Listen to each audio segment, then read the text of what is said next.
pure experiences.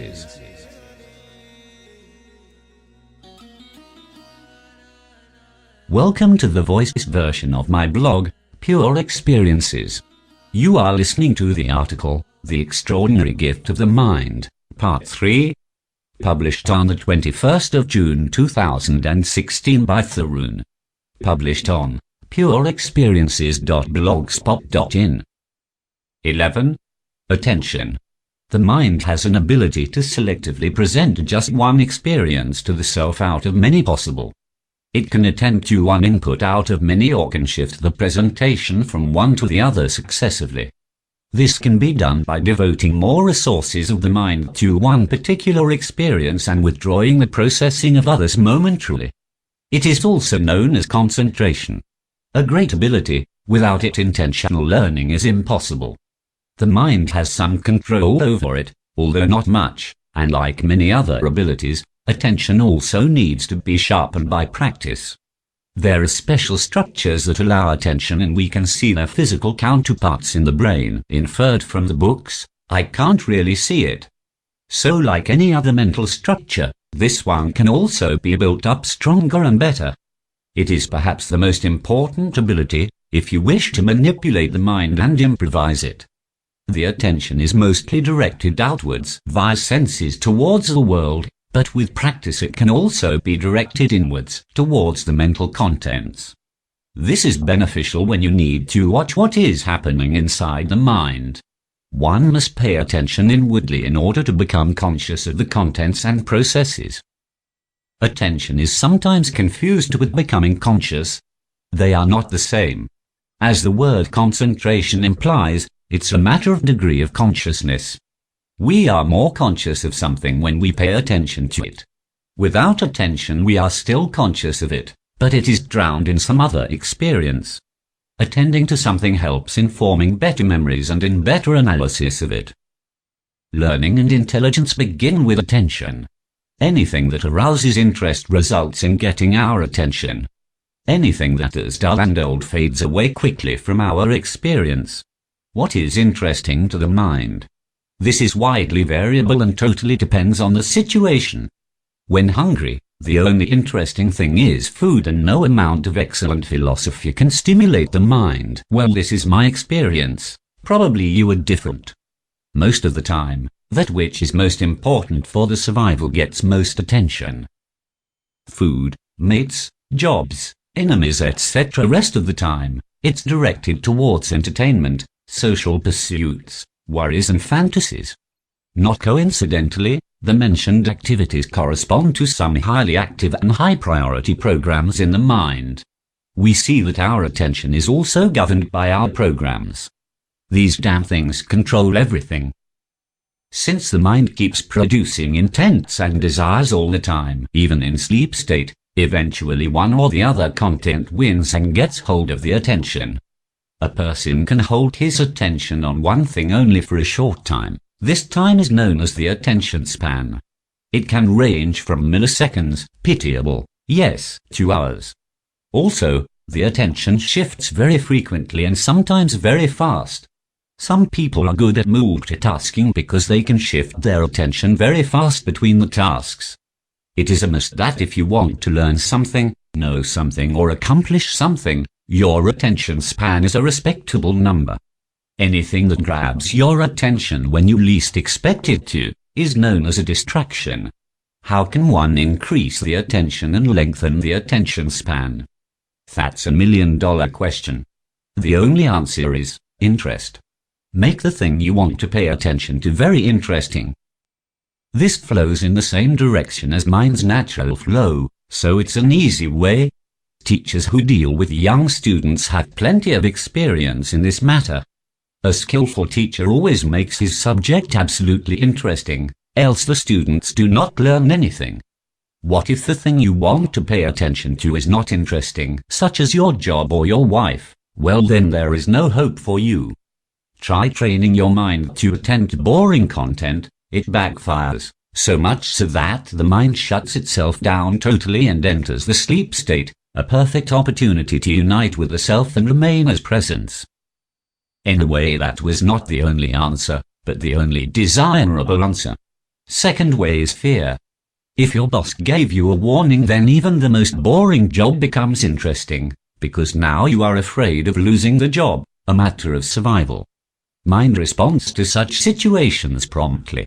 It is automatic because the latent programs related to survival rise up, and they are one of the most powerful things in the entire universe. They get the job done.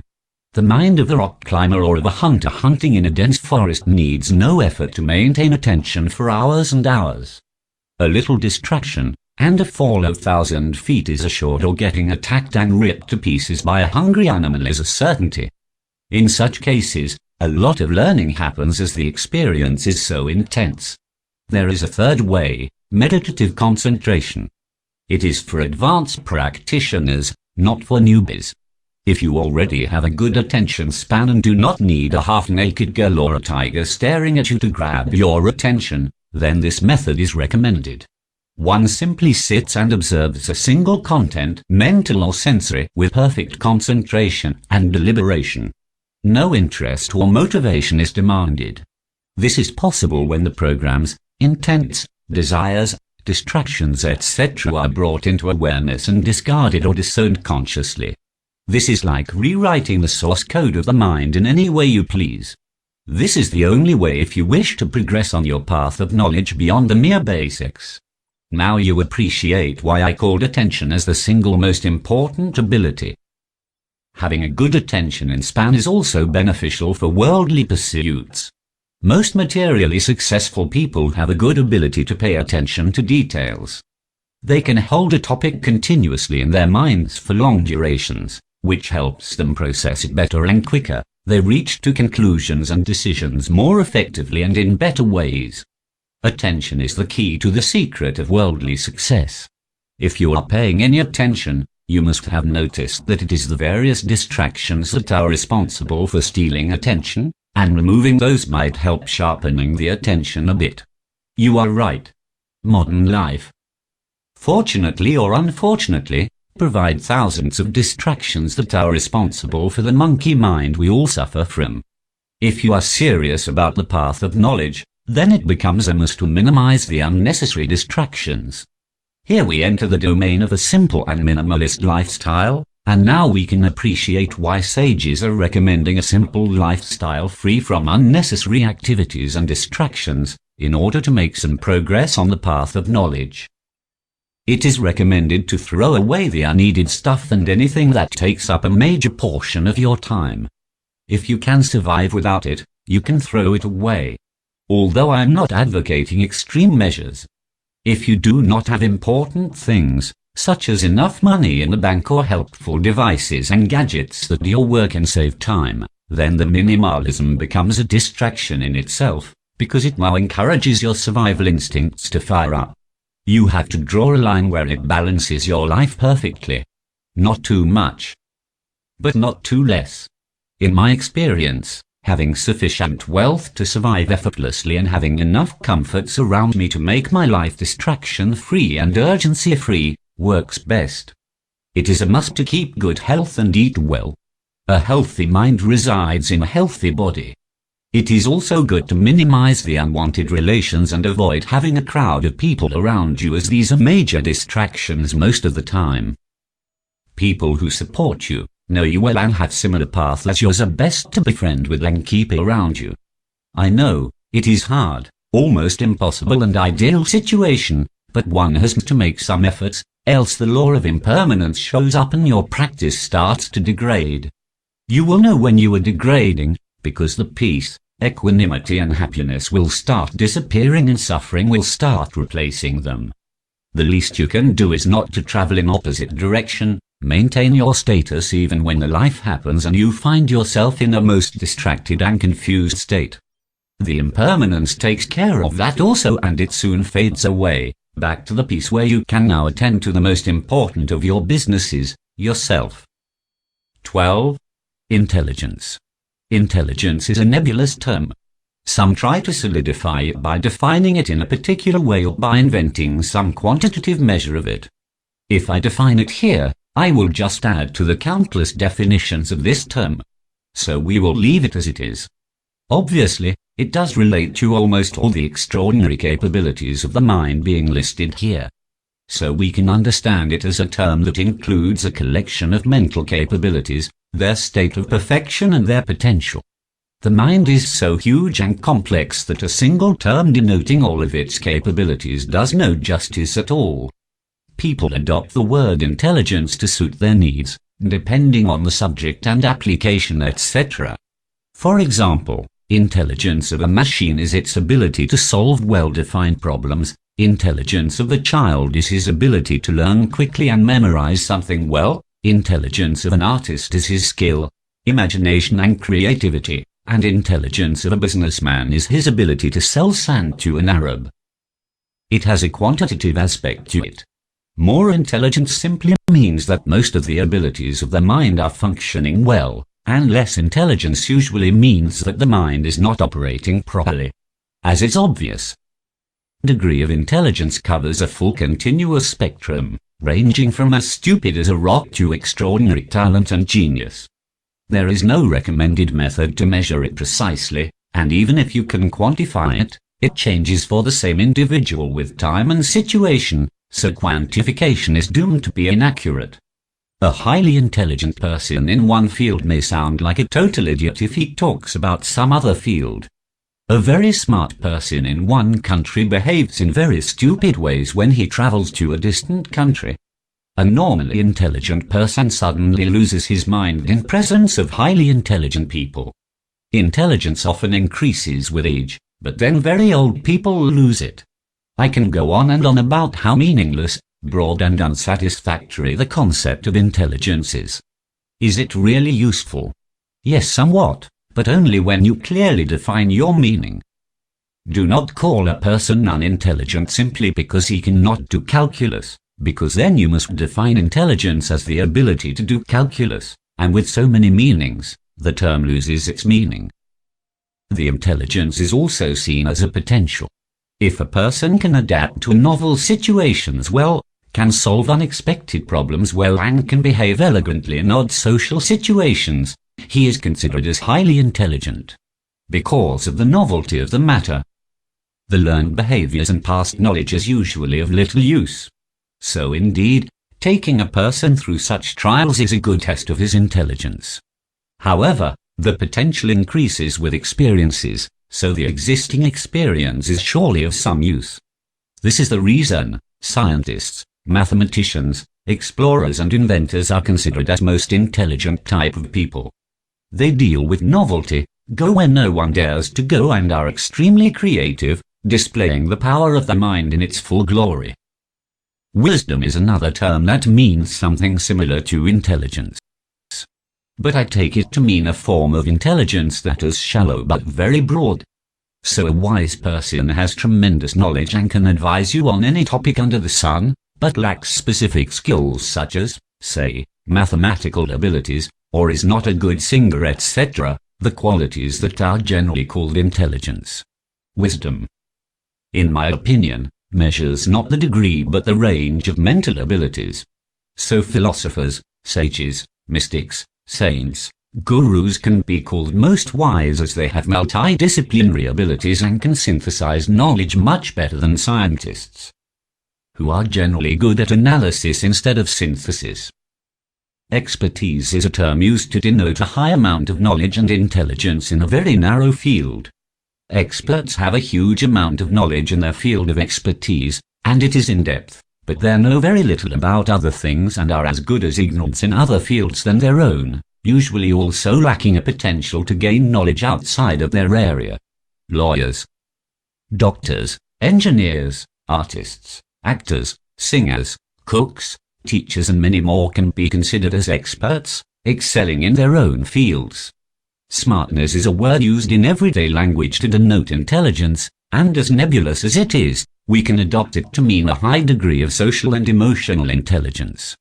These people can handle social situations very well and are very stable when challenged with difficult emotional situations. Such people have a charm, and are usually popular among masses. They do very well as far as worldly matters are concerned, but lack sufficient wisdom and intelligence to be called brilliant or extraordinary. They serve the useful purpose of keeping human race alive. As they are very successful in reproducing, providing and maintaining themselves, their families and others.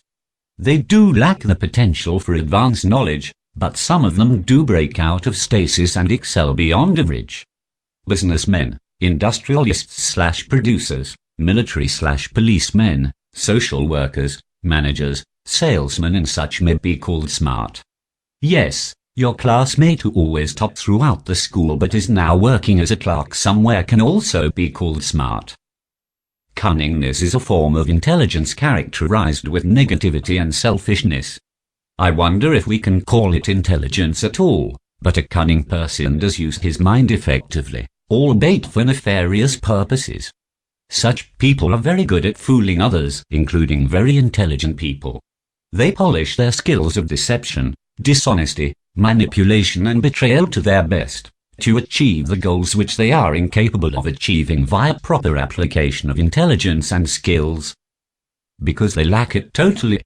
Politicians, kings, criminals, fraudsters and other low-life are examples of cunning people. They do serve a useful purpose, they teach us not to be like them. So we see that intelligence can be classified and defined in various ways. Usually a person has all shades of intelligence, in varying degrees. A person in different situations displays different kinds of intelligence and capabilities. How intelligent one should be to walk on the path of knowledge.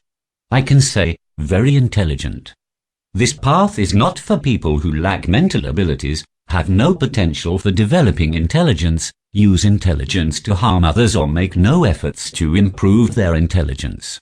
One has to be above average to be able to walk the path. How can one increase the intelligence? Is it even possible? Since it is just a collection of abilities, one must deal with various abilities one at a time and improve them. Yes, it is very much possible to heighten one's intelligence. It is like a muscle. More you apply it, stronger it becomes. Intelligence increases with knowledge and vice versa. Okay, we reach an important question here. What are the various ways in which certain capabilities can be improved, and thus intelligence can be increased effectively? As we progress through this list of abilities of the mind, I give some hints on how to improve a particular ability. At least I mention something that worked for me or can work for others. Here, right now, we will discuss some general tricks, since intelligence is a general term. Firstly, it is only experience and nothing else that does the job, so trying to gain as much experience as possible in various fields works best. More experience makes you more intelligent. Broadening the fields is recommended, because you are not aiming here to use your intelligence to serve people or earn money. It is to gain better understanding of yourself and to destroy the ignorance. A curious attitude. An open mind and healthy skepticism is recommended. Question everything, avoid blind beliefs and be humble, be in a posture of surrender, accepting that you know very little. This will open the doors to new experiences and will result in greater intelligence. It can take time initially but then grows exponentially. A teacher is a must if you want to progress fast. Intelligence of the teacher, wisdom, maybe, is an indicator of his past experience and knowledge. Test your teacher. Usually he will be enthusiastic and supportive if you politely ask for some tests, unless he is a fake teacher and is afraid that he will be uncovered if he fails.